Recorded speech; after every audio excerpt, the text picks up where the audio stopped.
मैं लगातार आपको बता रहा हूँ short question answer, most important short question answer. उसी सीरीज में आज मैं बता रहा हूँ बेस्टी अर्थशास्त्र के चैप्टर नंबर 2, उपभोक्ता व्यवहार के सिद्धांत से related most important short question जो एग्जाम में सबसे ज़्यादा पूछे जाते हैं। ठीक है, जिसमें पहला क्वेश्चन हमारा होगा, उपभोक्ता व्यवहार से क्या आशय है।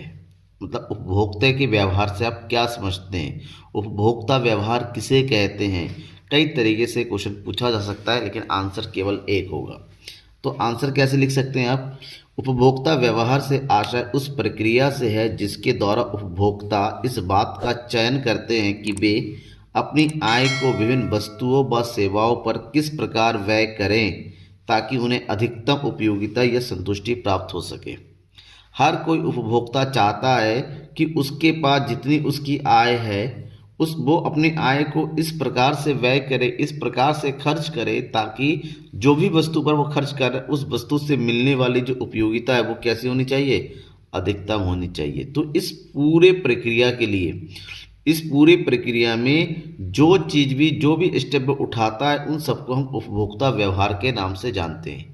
और आप सबको पता है ना उपभोक्ता का व्यवहार क्या बताया था, उपभोक्ता हमेशा कम से कम कीमत पर अधिक से अधिक और अच्छे से अच्छा सामान चाहता है। इसका मतलब वो चाहता है कि जितना वो व्यय करे उसकी तुलना में उसकी मिलने वाली संतुष्टि होती है वो अधिक से अधिक हो। ऐसे में हम यूँ कहें, उपभोक्ता का उद्देश्य उपभोक्ता संतुलन की स्थिति को प्राप्त करना होता है। तो ऐसे में दूसरा क्वेश्चन ऑटोमेटिक हमारा बन जाता है, जो एग्जाम पूछाता है कि उपभोक्ता संतुलन से आप क्या समझते हैं, उपभोक्ता संतुलन किसे कहते हैं। क्योंकि हम जो वस्तु का उपभोग करते हैं इसलिए करते हैं कि जितना उसके पीछे हम खर्च करने वाले हैं उसके बदले में हमें मिलने वाला रिटर्न ज़्यादा हो। तो क्वेश्चन ये है कि उपभोक्ता संतुलन से आप क्या समझते हैं या उपभोक्ता संतुलन की व्याख्या कीजिए। तो आप लिख सकते हैं कि असीमित आवश्यकताओं तथा सीमित साधनों के होने पर, असीमित आवश्यकताओं तथा सीमित साधनों के होने पर एक उपभोक्ता का उद्देश्य अपने व्यय से अधिकतम संतुष्टि प्राप्त करना होता है। जैसे कि मैंने पहले क्वेश्चन में बताया था, सेम वही है। और जब वह अधिकतम संतुष्टि प्राप्त कर लेता है तब उपभोक्ता संतुलन की अवस्था में होता है। मतलब एक उपभोक्ता अपनी दी गई आय पर वस्तु की कीमत पर जो भी व्यय करता है उसकी तुलना में जो भी अधिकतम संतुष्टि की उसे प्राप्ति होती है उस स्तर को उपभोक्ता संतुलन की स्थिति कहते हैं। फॉर एग्जाम्पल, आप मान लीजिए आपने 200 रुपये का एक टिकट लिया और आप टिकट लेके मूवी देखने गए और एक मूवी देख के बाहर निकल रहे हैं और अपने कहा बहुत ही बढ़िया मूवी है, पैसे वसूल हो गए। इसका मतलब आप उपभोक्ता संतुलन की अवस्था में हैं। मतलब आपने जितना पैसा खर्च किया और उससे मिलने वाली आपकी संतुष्टि वो अधिकतम है। वहीं पर इसके उल्टा आपने टिकट लिया, पिक्चर देखा, 3 घंटे निकलते आप कहते हैं बर्बाद हो गए पैसा, पैसा वसूल नहीं हुआ, क्या थर्ड क्लास की मूवी थी। इसका मतलब आप संतुष्टि के स्तर तक, अधिकतम स्तर तक नहीं पहुंचे हैं। ठीक है, तो इसको सरल शब्दों में कैसे समझे, जब कोई उपभोक्ता अपने व्यय करने के ढंग में कोई परिवर्तन नहीं करना चाहता तब संतुलन की अवस्था में कहा जाता है। मतलब जो वो खर्च कर रहा है वो लगता है कि मेरा खर्च करना इनफ है, जिस चीज़ पे मैं जो खर्च कर रहा हूँ वो उतना ही होना चाहिए, उससे ज़्यादा या कम नहीं होना चाहिए। तो हम ये मान ले सकते हैं कि उस स्तर पर उपभोक्ता संतुलन की स्थिति में है। राइट, नेक्स्ट क्वेश्चन, उपयोगिता किसे कहते हैं, विशिष्ट उपयोगिता की विशेषताओं को भी लिखिए। उपयोगिता किसी वस्तु का वह गुण या किसी वस्तु की वह क्षमता जिसके द्वारा मनुष्य की किसी आवश्यकता की पूर्ति करता है। मतलब यूं एक लाइन में समझिएगा, किसी वस्तु या सेवा में निहित वह शक्ति या क्षमता जिससे किसी व्यक्ति की आवश्यकताओं की पूर्ति होती है उसे हम उपयोगिता कहते हैं। अब उपयोगिता की विशेषताओं के बारे में भी आपसे पूछा गया है, तो उसकी विशेषताओं में कुछ पॉइंट लिख सकते हैं आप। जैसे उपयोगिता मानव की आवश्यकता तथा तीव्रता पर निर्भर करती है। मतलब क्या हुआ, जो उपयोगिता होती है वस्तु वो व्यक्ति के आधार पर होती है। ठीक है ना, व्यक्ति की आवश्यकता या व्यक्ति की ज़रूरत के हिसाब से उपयोगिता तय होती है। जैसे ये मैं पेंसिल है, इस पेंसिल से मैं पढ़ा रहा हूँ आपको, ठीक ना, अंडरलाइन कर रहा हूँ, तो ये मेरे लिए उपयोगी है। लेकिन पेंसिल से आप एग्जाम में आंसर लिखेंगे तो शायद आपके लिए उतना उपयोगी नहीं होगा, कि वस्तु वही है लेकिन व्यक्तियों की आवश्यकता के अनुसार इसकी उपयोगिता बदलती चली जाती है। सेकंड पॉइंट, उपयोगिता भौतिक रूप में नहीं होता, उपयोगिता को हम देख नहीं सकते, उपयोगिता हम छू नहीं सकते, इसका कोई भौतिक रूप नहीं है, ये मानसिक रूप में यह मन की अवधारणा है, इसको बोलते हैं मनोवैज्ञानिक अवधारणा है। उपयोगिता और संतुष्टि में अंतर होता है, उपयोगिता एक अलग चीज़ है, संतुष्टि एक अलग चीज़ है। उपयोगिता वस्तु के उपयोग के बदले में प्राप्त होती है और संतुष्टि व्यक्ति से जुड़ा हुआ रहता है, ठीक है ना। लास्ट पॉइंट है, उपयोगिता त्याग के बिना प्राप्त नहीं होती। किसी वस्तु की उपयोगिता आप चाहते हैं तो बदले में कुछ ना कुछ त्याग करना पड़ेगा, चाहे आप पैसों का त्याग करें या फिर दूसरी वस्तु का त्याग करें या अपने श्रम का त्याग करें, लेकिन आपको कुछ ना कुछ तो त्याग करना होगा, तो उसके बाद जाके उपयोगिता की प्राप्ति होती है। क्वेश्चन नंबर 4, कुल उपयोगिता तथा सीमांत उपयोगिता की अवधारणा को स्पष्ट कीजिए। आपको अलग अलग बताना है कि कुल उपयोगिता किसे कहते हैं और सीमांत उपयोगिता किसे कहते हैं। सबसे पहले सीमांत उपयोगिता की बात कर लें। इसको इंग्लिश में बोलते हैं मार्जिनल यूटिलिटी और उसी से शॉर्टकट बना है एमयू। तो ये क्या है, किसी वस्तु के एक अतिरिक्त इकाई के कम या अधिक उपयोग से उसकी कुल उपयोगिता में जो भी परिवर्तन होता है उसे हम सीमांत उपयोगिता के नाम से जानते हैं। या फिर यूँ कहें कि किसी वस्तु की अतिरिक्त इकाई का उपयोग करने से जो भी उपयोगिता की प्राप्ति होती है उसे हम सीमांत उपयोगिता कहते हैं। और यहाँ पर सीमांत उपयोगिता ज्ञात करने के लिए फार्मूला दे रखा है टीयू। टीयू मतलब कुल आगम, तो कुल उपयोगिता। कुल उपयोगिता के जिस यूनिट पर हमें एमयू निकालना है उससे ठीक ऊपर वाले से ठीक एक पहले वाले यूनिट को माइनस करना होता है। जबकि कुल उपयोगिता किसे कहते हैं, मतलब टोटल यूटिलिटी टीयू। जब उपभोक्ता किसी वस्तु की एक से अधिक इकाइयों का उत्पादन करता है, उपभोग करता है, तो समस्त इकाइयों के से प्राप्त होने वाले समस्त उपयोगिता के योग को कुल उपयोगिता कहते हैं, ठीक है ना। देखिए मान लीजिए ये 1 2 3 4, तो पहले का एमयू पहले का उपयोग किया 20 इकाई, दूसरे का किया 18, तीसरे का किया 15, चौथे का किया 8। तो ऐसे में ये एमयू हुआ तो टीयू कितना होगा आपस में, पहले यूनिट से 20 ही हो गया, अब 2 हो गया, दोनों के ऐड कर देंगे कितना हो जाएगा 38। फिर 3 हो गया, तीनों के ऐड कर दिए कितना होगा 8 5 13, 4 और 1 5।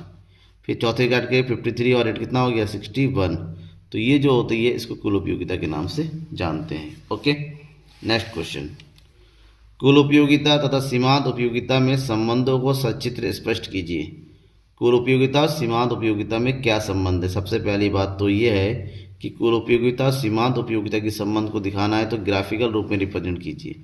अब ग्राफ में देखिए अब 3 पॉइंट बन रहा है, एक पॉइंट यहाँ पर बढ़ रहा है, एक यहाँ पर जो कांस्टेंट हो गया है, ठीक है ना, और तीसरा यहाँ पर जो माइनस हो रहा है। ऐसे में तो हम कह सकते हैं जब सीमांत उपयोगिता यानी कि एमयू धनात्मक होती है, मतलब यहाँ से यहाँ तक का पॉइंट, तो कुल उपयोगिता टीयू बढ़ती है, तो कुल उपयोगिता क्या बढ़ती हुई होती है।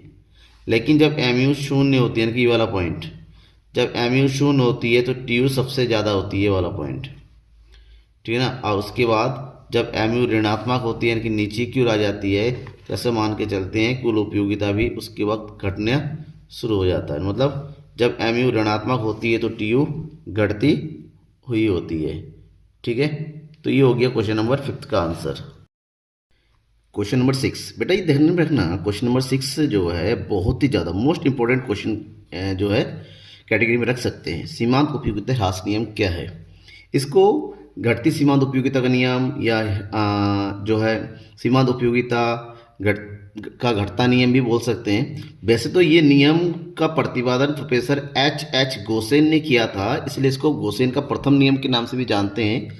बट हमें नियम के बारे में बताना है क्योंकि शॉर्ट में है, उतना डिटेल में नहीं बताना है आपको। तो क्या लिख सकते हैं, देखिए आंसर, सीमांत उपयोगिता ह्रास नियम के अनुसार किसी वस्तु की समरूप इकाइयों का लगातार उपभोग करने से उससे प्राप्त होने वाली सीमांत उपयोगिता घटती चली जाती है, ठीक है। मतलब कोई भी वस्तु है, मान लो आप जो है गोलगप्पे खा रहे हैं, लगातार आप गोलगप्पे खाते चले जा रहे हैं, तो उससे मिलने वाली जो संतुष्टि का स्तर जो होता है ना, सीमांत उपयोगिता, वो धीरे धीरे घटती चली जाती है। लास्ट में कोई भैया अब नहीं खाना है। तो इसी बात को प्रोफेसर मार्शल ने एक्सप्लेन करते हुए लिखा हुआ है कि अन्य बातें समान रहने पर किसी व्यक्ति के पास किसी वस्तु की मात्रा में वृद्धि होने से जो अतिरिक्त लाभ प्राप्त होता है वह उस वस्तु की प्रत्येक इकाई की वृद्धि के साथ साथ घटता चला जाता है। लेकिन इस नियम की कुछ शर्तें हैं। शर्तें नंबर पहला है कि उपभोग की जाने वाली वस्तु की सभी इकाइयां एक जैसी होनी चाहिए, उसमें किसी प्रकार का परिवर्तन नहीं होना चाहिए। अगर खाने की वस्तु है, उसका आकार, टेस्ट, हर तरह का सेम होना चाहिए। डिफ्रेंशिएट हुआ तो वहाँ पर उपयोगिता में परिवर्तन हो जाएगा और सीमांत उपयोगिता का नियम लागू नहीं हो पाएगा। सेकेंड, उपभोग लगातार होना चाहिए, उसमें किसी प्रकार का परिवर्तन नहीं होना चाहिए। वस्तु की इकाई का आकार इनफ होनी चाहिए, छोटा बड़ा नहीं होना चाहिए। उपभोक्ता की आय, रुचि और फैशन भी एक जैसा होना चाहिए, उसमें भी किसी प्रकार का परिवर्तन नहीं होना चाहिए। ठीक है। क्वेश्चन नंबर 7, उदासीनता वक्र विश्लेषण से क्या आशा है? आपको उदासीनता वक्र विश्लेषण के बारे में बताना है। उदासीनता वक्र वह वक्र है जिसका प्रत्येक बिंदु दो वस्तुओं के ऐसे संयोगों को बताता है जिससे किसी उपभोक्ता को समान संतुष्टि प्राप्त होती है, क्योंकि हर कोई चाहता है कि अपने आय को इस प्रकार से खर्च किया जाए ताकि उससे अधिकतम संतुष्टि मिले। तो ऐसे में उपभोक्ता जब दो वस्तुओं के बीच सामंजस्य बिठाना चाहता है तो उसके अलग अलग संयोग बनाता है। तो उन संयोगों को जिस ग्राफ के थ्रू हम शो करते हैं, जैसे हमने दो वस्तु का प्रयोग करना है x और y, तो पहला संयोग बना वस्तु x का 1 यूनिट और वस्तु y का 20 यूनिट। हम वस्तु x को ज़्यादा यूज़ करना चाहते हैं तो धीरे धीरे y को माइनस घटाएंगे, और लेकिन इस तरह से जो भी संयोग हमारे सामने बन के तैयार होगा उन संयोगों को जिस ग्राफिकल रूप में रिप्रेजेंट करेंगे लाइक दिस, उसको हम क्या बोलेंगे? उदासीनता वक्र विश्लेषण। ये उदासीनता वक्र, इसको हम दो और नाम से जानते हैं। इसको अनधिमान वक्र भी कहते हैं और इसको तटस्थता वक्र भी जानते हैं, और बेसिकली इंग्लिश में बोलते हैं इसको इंडिफरेंस कर्व। ठीक है, नाम ध्यान में रखिएगा। आपसे अगर पूछा जाए तटस्थता वक्र विश्लेषण क्या है या फिर अनधिमान वक्र विश्लेषण क्या है, एक ही चीज़ है, डाउट नहीं होना है, सेम यही नाम है, बस इसकी पर्यायवाची है। अब इसकी कुछ विशेषता भी बता दीजिए। विशेषता, उदासीनता वक्र बाएं से दाएं नीचे की ओर गिरता हुआ होता है, हमेशा ऊपर से नीचे की ओर, मूल बिंदु की ओर उन्नत दर, कभी भी एक्स और वाई एक्सिस को टच नहीं करेगा। ये उन्नत दर का मतलब आगे की ओर बढ़ता हुआ होता है। ठीक है। दो उदासीनता वक्र एक दूसरे को नहीं, अगर एक ही उपभोक्ता के हम उदासीनता वक्र बनाते हैं तो दो उपभोक्ता बन जाएगा, कभी भी एक दूसरे को काटेगा नहीं। मान लो ये इंडिफरेंस कर्व पहला है और ये दूसरा है, जितना भी आगे पीछे बढ़ा ले ये कभी एक दूसरे को जो है काटेगा नहीं। ठीक है। क्वेश्चन नंबर 8, मांग को परिभाषित कीजिए। मांग और आवश्यकता में अंतर भी स्पष्ट कीजिए। मांग किसे कहते हैं? ठीक है ना। तो किसी वस्तु की वह मात्रा जिसे एक उपभोक्ता एक दी गई समय अवधि में प्रत्येक संभव कीमत पर खरीदने को इच्छुक होता है उसे हम मांग कहते हैं। मतलब कोई भी वस्तु है, इसको एक निश्चित कीमत होती है, एक निश्चित स्थान पर एक उपभोक्ता अगर उसको खरीदने के लिए तैयार हो जाता है, पैसे खर्च करता है, तो उसे हम वस्तु की मांग कहते हैं। अब बात किया जाए कि मांग और आवश्यकता में अंतर, बेसिकली दोनों में अंतर होता है। आवश्यकता से मांग का जन्म होता है, लेकिन बेसिक डिफरेंस ये है। सबसे पहले समझते हैं आवश्यकता क्या है। किसी वस्तु को पाने की इच्छा की पूर्ति के लिए यदि हमारे पास पर्याप्त धन होता है, मान लो हमें कार खरीदनी है और कार खरीदने लायक हमारे पास पैसे हैं, तो ठीक है ना, और उसको खर्च करने की हमारे अंदर इनफ इनर्सिटी भी है, तो हम क्या करते हैं, तो उसे हम आवश्यकता बोलेंगे कि हमारे पैसे ही है, चलो एक कार खरीदना है, लेकिन वो आवश्यकता है। अब जब कार खरीदने के लिए कार की कीमत, समय और स्थान सब एक साथ, यानी कि हम कार को खरीदने के तैयार है, दुकान में गए, मोल भाव कर लिया और पैसे देने के लिए हम तैयार हो गए, तो उस स्थिति को हम क्या बोलते हैं? मांग कहते हैं।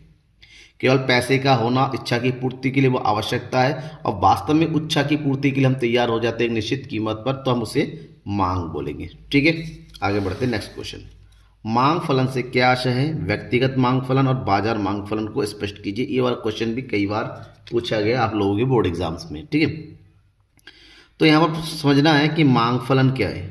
वस्तु की मांग और तथा उसे प्रभावित करने वाले घटकों के बीच फलनात्मक संबंध को मांग फलन कहते हैं।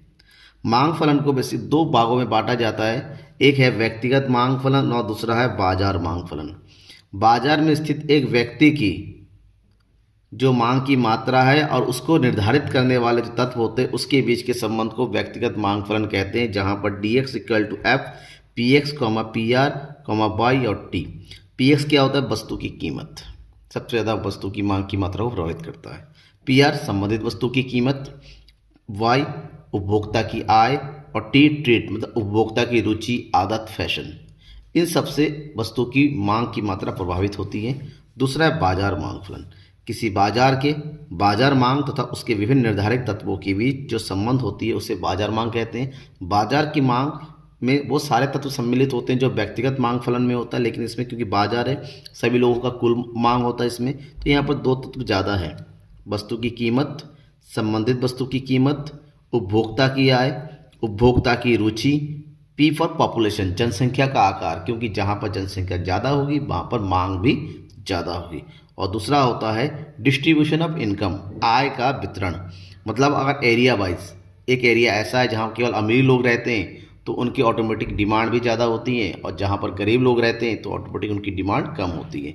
तो ये दोनों इंपॉर्टेंट पॉइंट है।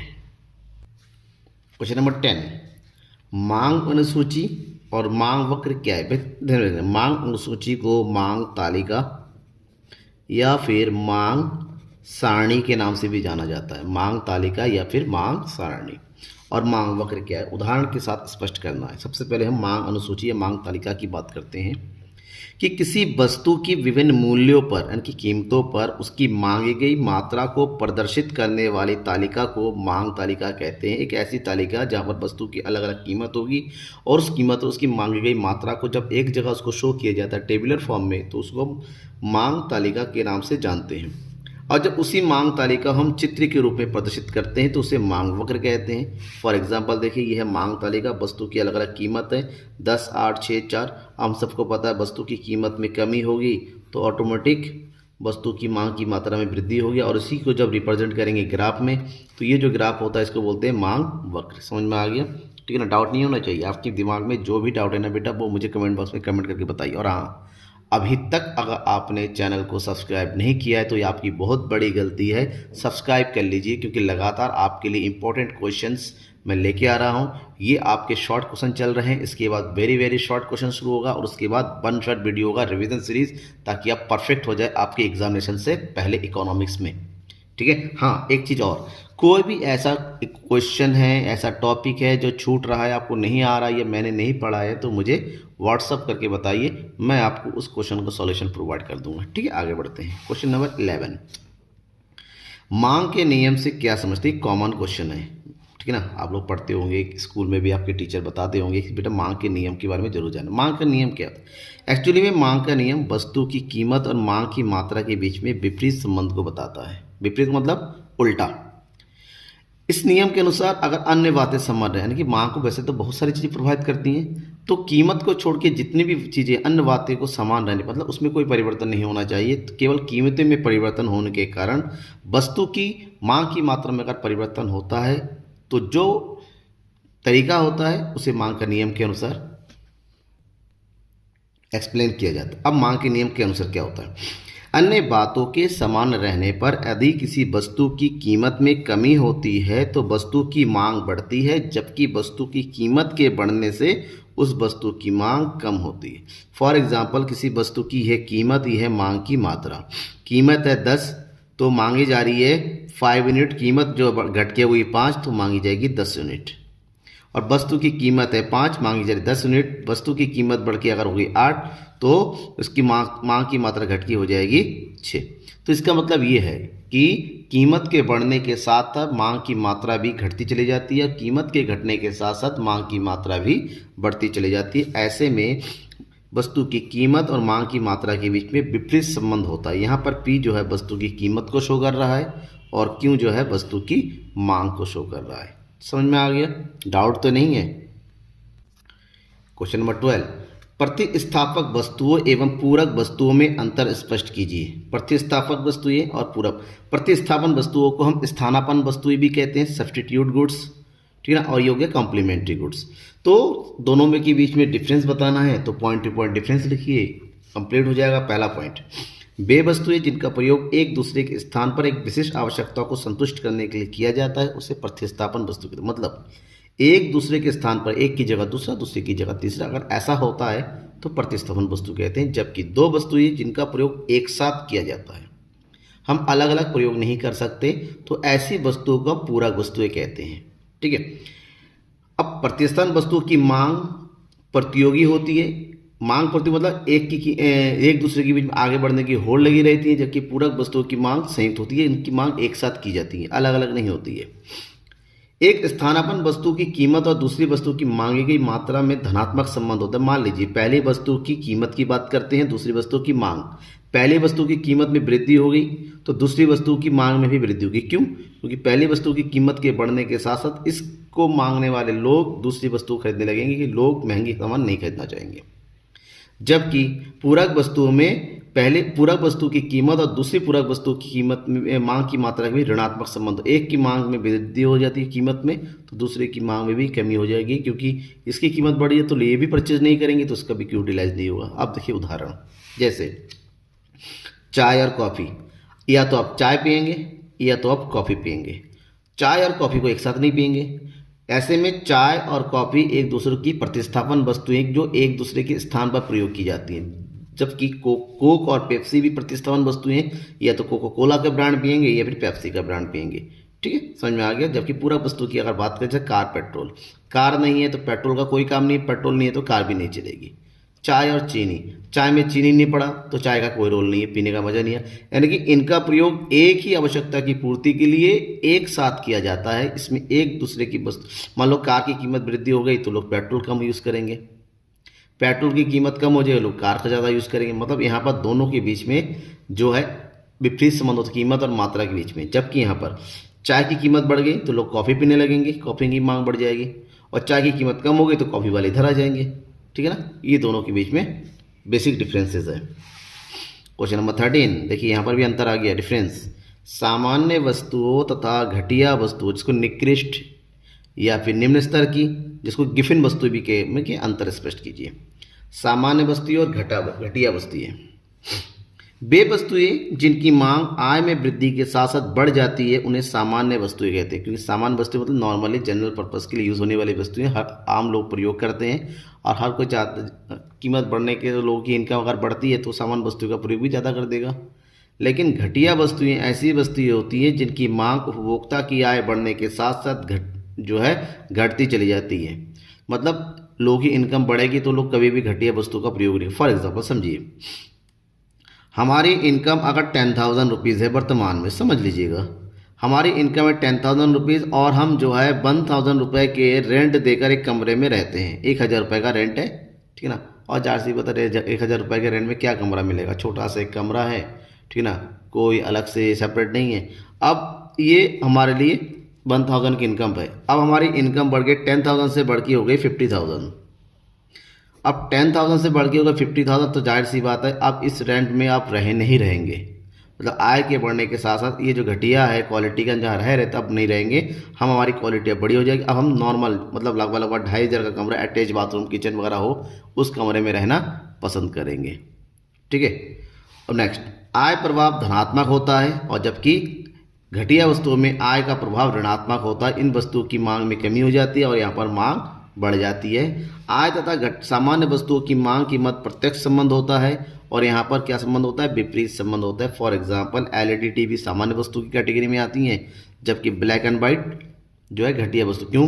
क्योंकि आय बढ़ने के साथ लोग कोई भी ब्लैक एंड वाइट टीवी नहीं खरीदना चाहेगा, ठीक है। जबकि वहीं पर एलईडी जिसकी इनकम ज़्यादा तो सोचता थोड़ा अच्छी क्वालिटी का एलईडी टीवी लेके आए, सामान्य वस्तु है, ठीक है। क्वेश्चन नंबर 14, आय में परिवर्तन का वस्तु की मांग में क्या प्रभाव होता है, आपको बताना है। अगर उपभोक्ता की आय में परिवर्तन होता है तो उससे वस्तु की मांग पर क्या प्रभाव पड़ेगा। तो उपभोक्ता में आय में परिवर्तन का मांग में प्रत्यक्ष प्रभाव डालता है, दोनों में प्रत्यक्ष होता है। ऐसे में दो चीज़ें, या तो आय में वृद्धि होगी या आय में कमी होगी। अगर आय में वृद्धि होती है तो ऐसे में वस्तु की मांग में भी वृद्धि होती है, ठीक है। अगर नॉर्मल टाइम में ये है वस्तु की कीमत, ये है वस्तु की मांग की मात्रा, और ये सिचुएशन है मांग की। अब क्या अचानक उपभोक्ता की आय में वृद्धि होती है तो वो क्या करेगा, वस्तु की ज़्यादा मात्रा परचेज करेगा। यहाँ पर कीमत का प्रभाव नहीं है, तो ऐसे में जो मांग वक्र है वो ऊपर की ओर क्या हो जाता है, खिसक जाता है। क्या हो जा रहा है, ऊपर की ओर खिसक जाता है, ठीक है ना। इसको बोलते दाईं ओर खिसकना, खिसकाव, ऊपर की ओर खिसकाव होता है। जबकि अगर उपभोक्ता की आय में कमी होती है तो आय में कमी होने की दशा में वस्तु की मांग में की भी कमी होती है, उसकी इनकम है, अब वो उस कीमत पर उस वस्तु की मात्रा नहीं परचेज करेगा जहां पर इतनी मात्रा वो पहले परचेज करता है। अब उसकी मांग की मात्रा कम हो जाएगी तो ये नीचे की ओर खिसक जाएगा, उसका खिसकाव क्या होगा, विपरीत दिशा में होगा, क्योंकि उपभोक्ता की आय में कमी हो रही है। समझ में आ गया। अब नेक्स्ट क्वेश्चन नंबर 15, मांग की लोच की अवधारणा को स्पष्ट कीजिए। मांग की लोच क्या है? किसी वस्तु की कीमत में परिवर्तन के फलस्वरूप, वस्तु की कीमत में परिवर्तन के फलस्वरूप उसकी मांग में जो परिवर्तन होता है उसको मांग की कीमत लोच कहा जाता है। ठीक है, यहाँ पर मांग की कीमत लोच का फार्मूला बता देते हैं। वस्तु की मांग में प्रतिशत परिवर्तन डिवाइडेड बाय वस्तु की कीमत में होने वाला प्रतिशत परिवर्तन, या फिर आप इसको इस फार्मूले में लिख सकते हैं delta Q upon Q multiply by delta P. और यहाँ पर डेल्टा क्यू का मतलब होता है मांग में परिवर्तन और डेल्टा पी का मतलब होता है कीमत में परिवर्तन। इतना लिखेंगे क्योंकि शॉर्ट में आता है तो इनफ है। बेसिकली इससे मांग की लोच से रिलेटेड जो है न्यूमेरिकल क्वेश्चन आता है, और मैं न्यूमेरिकल क्वेश्चन अलग से आपको बताऊंगा, इस क्लास में तो नहीं बता रहा हूँ, अलग से मैं प्रॉपर सीरीज लेके आऊँगा, न्यूमेरिकल क्वेश्चन ही खाली सॉल्व कराया जाएगा आपको। क्वेश्चन नंबर 16, मांग की कीमत लोच को प्रभावित करने वाले तत्वों को समझाइए। कि मांग की कीमत लोच को क्या वैसे मांग की कीमत लोच को प्रभावित करने वाले वैसे तो बहुत सारे तत्व है, बहुत सारे कारक है, लेकिन यहाँ पर मैंने 3 कारक को बताए हैं। वस्तु की प्रकृति, स्थानापन्नों का होना और वस्तु के विभिन्न प्रयोग। वस्तु की प्रकृति सबसे ज़्यादा प्रभावित करती है कीमत लोच को। मान लीजिए वस्तु की ऐसी वस्तु है जो अनिवार्य है, जिनके प्रयोग के बिना हम नहीं रह सकते, जैसे चावल, नमक, आटा, दाल, तो ऐसी वस्तुओं की मांग हमेशा बेरोजगार होती है, क्योंकि इनकी कीमत में परिवर्तन का मांग में परिवर्तन पर असर नहीं डालता है। वहीं पर अगर सामान्य वस्तुएं हैं, जैसे टीवी हो गया, फ्रिज हो गया, साइकिल है, बाइक है, तो इनकी मांग लोचदार होती है। लोचदार होने का मतलब होता है इकाई रोजगार की इनकी कीमत में जितना परिवर्तन होता है उसी तुलना में इसकी मांग में भी परिवर्तन हो जाता है। जबकि विलासिता की वस्तुओं की मांग अधिक लोचदार होती है। विलासिता वस्तुओं की मांग मतलब ऐसी वस्तुएं जो सुविधाजनक के लिए होती है। फॉर एग्जांपल आपकी कार हो गया, सोफ़ा हो गया, मतलब ऐसी वस्तुएं जो लग्जरी आइटम्स होती हैं। ठीक है। दूसरा है स्थानापन्नों का होना। ध्यान में रखिए, अगर कोई वस्तु है जिन वस्तुओं की स्थानापन्न मौजूद होता है, मतलब जिनकी जगह किसी दूसरी वस्तु का प्रयोग किया जा सकता है, तो ऐसी वस्तुओं की मांग हमेशा लोचदार होती है। क्यों? इन वस्तुओं की कीमत वृद्धि होगी तो जाहिर सी बात है दूसरी वस्तु इसकी जगह प्रयोग के लिए तैयार होता है। वस्तु के विभिन्न प्रयोग। जिन वस्तु का प्रयोग बहुत ज़्यादा होता है, अलग अलग तरीके से होता है, जैसे कोयला का प्रयोग जो है बिजली में बनाने के लिए किया जाता है, घरों में खाना बनाने के लिए किया जाता है, फैक्ट्री में किया जाता है। दूध का प्रयोग जो है घर में चाय बनाने के लिए किया जाता है, मिठाई बनाने के लिए किया जाता है, पनीर बनाने के लिए किया जाता है। तो ऐसी वस्तु जिनका प्रयोग बहुत अधिक होता है, तो ऐसी वस्तुओं का मूल्य भी सापेक्षता लोचदार होती है। ठीक है ना, समझ में आ गया। अब लास्ट क्वेश्चन है आज की इस क्लास का, ठीक है ना, इस चैप्टर का, कि मांग के नियम के लागू होने के प्रमुख कारणों को लिखिए। मांग का नियम क्यों लागू होता है, इसके प्रमुख कारण कौन कौन सा है? तो मांग के नियम के लागू होने के कुछ कारण हैं, जिसमें मैंने बताया आपको 3 प्रमुख कारण। पहला, ह्रासमान सीमांत उपयोगिता का नियम। अभी मैंने बताया था कि एक ऐसा नियम है जब पर वस्तु की उपभोग की मात्रा बढ़ने के साथ साथ उससे मिलने वाली सीमांत उपयोगिता घटती चली जाती है। अब अगर जब उपयोगिता नहीं मिलेगी तो उपभोक्ता उस पर व्यय ही क्यों करेगा, खर्च ही क्यों करेगा? तो ऐसे में जब उसको संतुष्टि की मात्रा कम होती चली जाती है तो व्यय करने का जो अमाउंट है वो भी कम होता है। ऐसे में वस्तु की कीमत अगर बढ़ती है तो उसको संतुष्टि कम मिलती है, तो ऐसे में ऑटोमेटिक वो वस्तु की मात्रा कम खरीदेगा। प्रतिस्थापन प्रभाव। प्रतिस्थापन का मतलब स्थापन वस्तुओं के मूल्य में परिवर्तन का वस्तु की मांग की मात्रा में भी प्रभाव डालता है। मान लीजिए दूसरी वस्तु की कीमतों में कम या ज़्यादा हो रही है, तो ऐसे में आपकी वस्तु की कीमत में भी मांग की मात्रा में प्रभावित करेगा। और लास्ट है आय प्रभाव। किसी वस्तु की कीमत, मान लीजिए एक वस्तु, समझिएगा, एक वस्तु की कीमत है 10 रुपये और उस 10 रुपये में उसकी जो है 50 यूनिट परचेस किया जा रहा है। ठीक है। अब 50 यूनिट का खर्च मतलब अब वो कितने रुपए खर्च करता है? 500 रुपये खर्च कर रहा है। ठीक है। अब वस्तु की कीमत जो है घट के कितनी रुपए हो गई? 8 रुपये हो गई। मतलब कितने रुपए कम हो गया? 2 रुपये कम हो गया। तो जाहिर सी बात है, पहले 10 रुपये में 50 यूनिट वो 500 रुपये खर्च करता था, अब कमी अगर 50 यूनिट कम करता है तो कितना होगा? 8 पंजे 40, उसके 400। इसका मतलब अभी भी उसके पास 100 रुपये बचा हुआ है, तो 100 रुपये का प्रयोग ज़्यादा सामान परचेज करने के लिए करेगा। इसका मतलब वो 50 की जगह कितना सामान खरीदेगा? अब लगभग वो खरीदेगा आपका कितना? दो 50 और 60 या 80 ऐसे भी, क्योंकि ताकि पूरा पैसे उसके खर्च हो गए, यानी कि मांग की मात्रा बढ़ जाती है। जाहिर सी बात है, कीमत के बढ़ने के घटने के साथ साथ मांग की मात्रा भी आपकी बढ़ रही है, तो इसी कारण से मांग का नियम लागू होता है। ठीक है ना। कैसी लगी आपको ये क्लास? क्या इंपॉर्टेंट आपके लिए इंपॉर्टेंट क्वेश्चन जो मैंने बताए थे आपके लिए इंपॉर्टेंट है या नहीं है, आपको फ़ायदा पहुंचता है नहीं पहुंचता है, कमेंट बॉक्स में कमेंट करके जरूर बताइएगा। और क्या कमी रहेगी या कौन कौन से क्वेश्चन आप चाहते हैं वो भी मुझे सलाह जरूर दीजिएगा। आपकी एडवाइस और आपके कमेंट की मुझे बहुत ज़्यादा ज़रूरत है, ताकि मैं अपने आप को और ज़्यादा इम्प्रूव कर सकूँ। और मेरा इम्प्रूव होने का मतलब होता है आपकी बोर्ड एग्जाम की अच्छे से तैयारी होना। Thank you everyone.